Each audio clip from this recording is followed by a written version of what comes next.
రాష్ట్రంలో అధికారం సాధించడం కోసం చేసినటువంటి కూటమే. కానీ ఇంకా ప్రధాన లక్ష్యం ఏంటంటే వికసిత భారత నిర్మాణం, అభివృద్ధి చెందిన దేశంగా భారతదేశాన్ని తీర్చిదిద్దాలనేటువంటి సంకల్పం.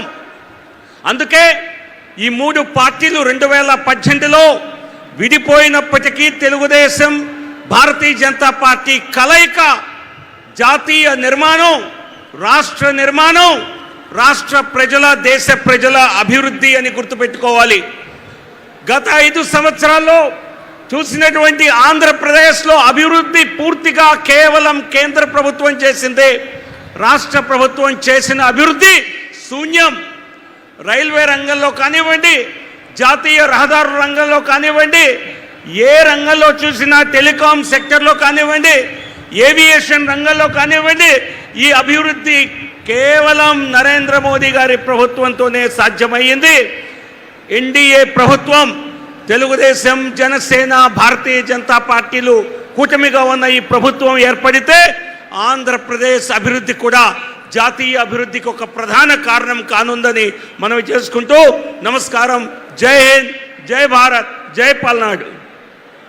థ్యాంక్ యూ నరసింహారావు గారికి. తెలుగుదేశం పార్టీ పాలిట్ బ్యూరో సభ్యులు, రాష్ట్ర బీసీ సెల్ అధ్యక్షులైనటువంటి యువ నాయకులు మన కొల్లు రవీంద్ర గారిని మాట్లాడవలసిందిగా కోరుతా ఉన్నాను. సభకి నమస్కారం. ప్రజాగళం,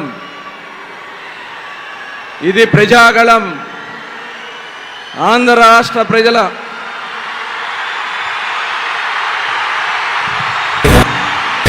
కదలిరా కదలిరా కదలిరా కదలిరా